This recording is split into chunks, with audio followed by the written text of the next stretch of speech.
Do you believe in Santa? Do you remember when you were a little kid and you were waiting for him to deliver the presents through the chimney? I have always loved superheroes. When I was 5 years old, I wanted to have a Superman costume, so I wrote a letter to the 3 wise men, which are like the Spanish version of Santa. I used to live in a tall building on the 8th floor, and my mom was worried that I would actually believe that I was Superman and I would jump out of the window. So she must have sent a different letter. That day, I woke up in excitement. The 3 wise men came. They came, I announced, running around the house. My parents and my sister got up, and then I went straight to the living room to find my Superman costume, only to find something else instead. It was the costume of El Zorro. Do you remember that movie from Antonio Banderas? The guy with a black mask and a black cape? Whoa, it is so cool, my parents said. And look, it comes with a sword.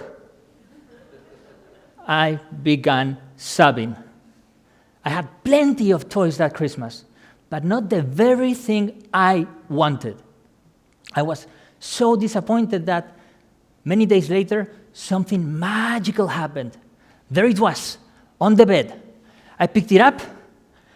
Yes! I remember the smell of the fabric. I tried it on, and it fit me perfectly. I never took it off. I even jumped to the swimming pool in summertime. But perhaps, by the way, I had hair back then. But perhaps my mom had grounds to be worried after all, because many years later, I ended up in a psychiatric institution, believing that I had superpowers. How did I get there? For a decade, I was doing what everybody does, raising 3 kids, pushing hard behind my desk in my banking job. I was at the top of my game. But eventually, I found myself under financial pressure. My marriage wasn't going well. A coworker was fired. And I tried to deal with everything. I had to deal with the workload of 2 people, so I did 2 all-nighters in 1 week. Have you ever done that? I wasn't aware of the dangers of sleep deprivation. My mind was like a Formula One engine operating at too many revolutions per minute, about to explode. Somehow, instead of feeling worried, I felt better than ever. There was this weird sense of connectedness, as if the whole universe was conspiring to make my dreams come true. I see the light, I told my family, and they got worried. They took me to the hospital. In the emergency room, I tried to convince a nurse that she had the power to change the whole medical system in the United States. And she looked at me like thinking, hey, I'm just trying to pay the bills. That's what landed me in the hospital the first time. 10 days later, I left with a diagnosis: bipolar disorder type 1. Up until then, I had no idea about bipolar. It turns out that between 2 and 3% of adult population is bipolar, and up to 8% might be on the spectrum and diagnosed. Think of all the friends and family members. Consider how many lives are touched by bipolar. You can see a metaphor with my shoes, which is the extremes, but it's not only the extremes. There's a lot of things in between.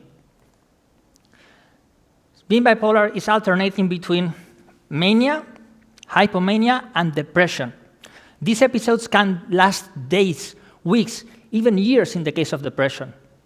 Mania is like a dangerous euphoria. Hypomania is a mild form of mania. And bipolar comes in different forms. Some people are bipolar 1, like me. So it's mania, depression, and everything in between. Others are bipolar 2.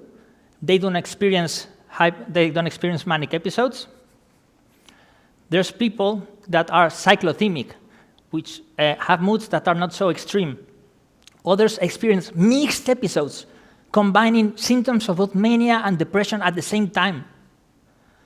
And others go through a roller coaster called rapid cycling, jumping from one extreme to the next throughout the same day.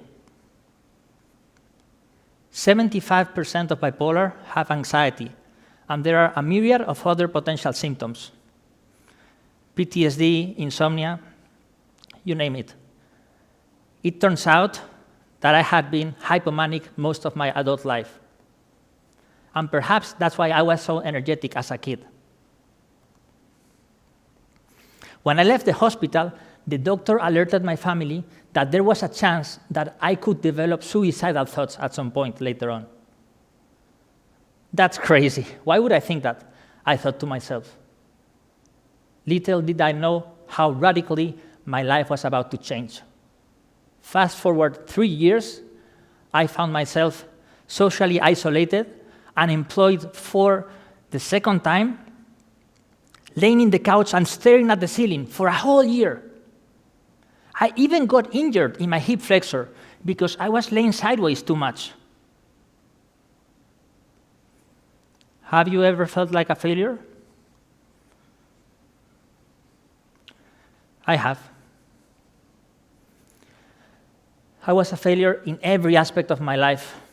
Health, friends, no job, no good money.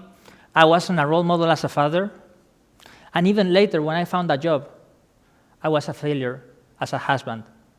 My wife and I were splitting up. My family was broken. Before that happened, those days when I was laying in the couch and staring at the ceiling, I couldn't help but wonder, why is this happening to me? What have I done to deserve this? How did I go from being a successful investment banker in New York to this? I became convinced that I would never be able to work again. I am broken. My mind is broken.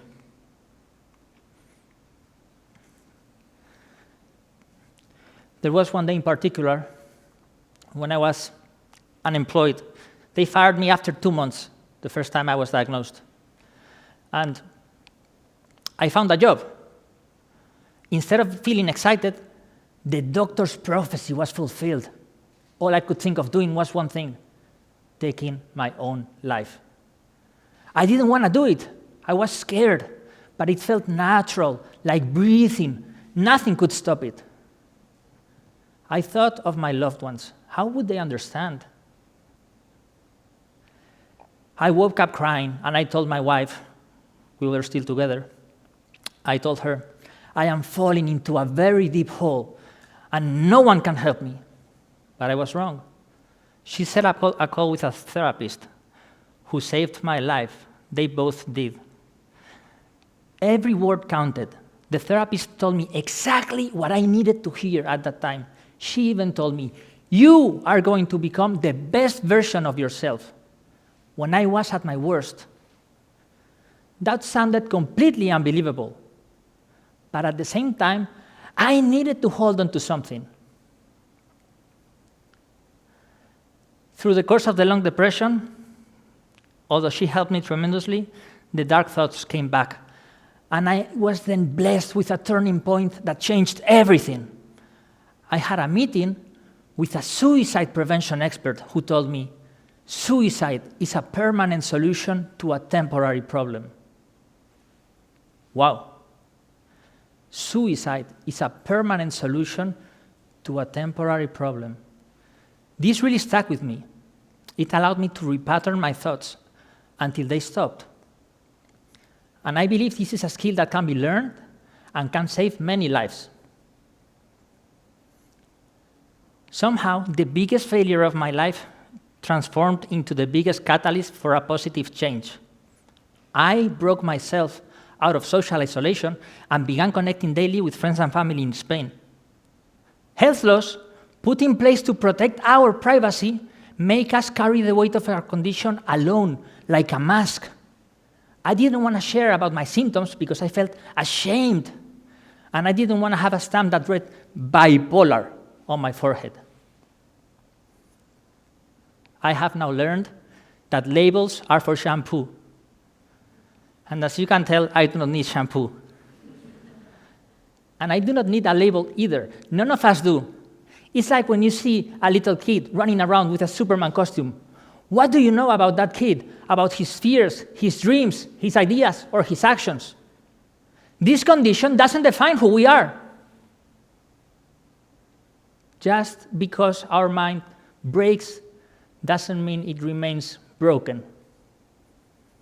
Just because someone has had a manic episode or even a psychotic break doesn't mean that he or she cannot be stable or reliable. Bipolar is chronic, yes, but it is treatable. We can be functional and even highly functional. So I embraced the concept of radical transparency. I began sharing my story, talking about my experiences in the psychiatric hospital, where I met the most remarkable people. Nobody likes to admit having been in a mental hospital, but it can happen to you or to someone you love. Some experts predict that 50% of the population will have developed at least one mental illness by age 75. Sharing became my way of normalizing. The more I shared, the more I felt liberated. I was grieving my old self, and acceptance is the final stage of grief.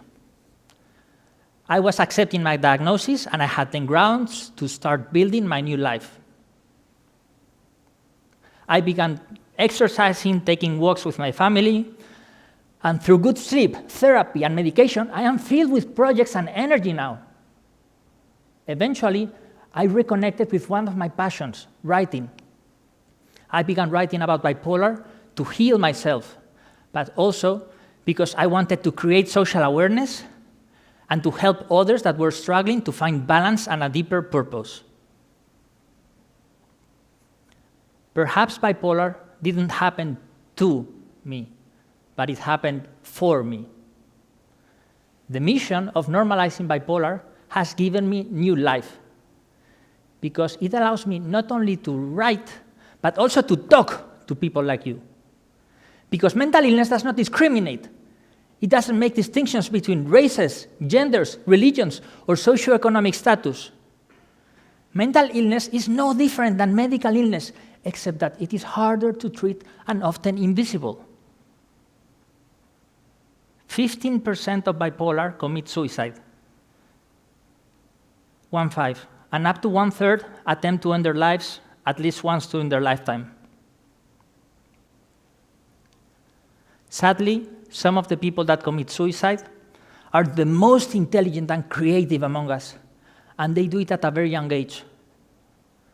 What is the key of finding a cure to cancer or stopping a war in the future? It's in a brilliant bipolar that is on the verge of suicide. What can we do as a society? I want to propose the concept of radical transparency. I believe this can increase compassion and save lives. By openly sharing our experiences as bipolar people, we raise social awareness and transform our mental health. We need others to see us for who we truly are and perceive our potential. And no matter who you are or where you are in life, when you feel things will never get better, remember these 4 words. These too shall pass. These too shall pass. And not everything is negative. Most bipolar people are ordinary, but some people with mental illness or with mood disorders, many bipolars, have changed the course of history. Think of Isaac Newton, the scientist, Winston Churchill, the World War II leader, advocates for peace like Martin Luther King, Mahatma Gandhi, artists like Virginia Woolf or Van Gogh, entrepreneurs like Ted Turner and possibly even Steve Jobs may arguably be considered in the bipolar spectrum or with a mood disorder. So if you are bipolar and are listening to this, or if you're struggling mentally, remember what they say. It is not adversity, but rather your response to adversity that determines how your life story will develop. So choose to be open, choose to be proud, choose to empower others to share their story by sharing your own. By being open with others, those who struggle can feel liberated, accept their condition, hold on to their jobs, educate their communities, empower others, and this way, lives can be saved. Everyone can be an instrument for change. No matter whether you have bipolar or another mental illness or suspect you do, I really want to encourage you to share your story where it feels safe to do so this upcoming week with radical transparency. Do you view the world as a stage where you're being judged, or as a playground where you can learn and play and grow? And for listeners, I want to encourage you to listen with an open mind. Get informed. Do not be afraid to ask the hard questions. And be patient. We are doing the best we can. So I have 3 questions for you, for friends, family members, coworkers, and employers, to ask someone. Number 1, how are you doing? Number 2, how do you feel about your mental health? And number 3, what can I do to support you? Naomi Osaka, the great tennis player who took a break in 2021 to protect her mental health, said, "It's okay to not be okay, and it's okay to talk about it." However, my favorite quote is from the author Marianne Williamson, who said, "Our deepest fear is not to be inadequate. Our deepest fear is that we are powerful beyond measure." So, in the midst of your battles, find the courage to share your story, and you will find there is, within you, an invincible superhero that might be the very thing someone else needs to open their heart to hope.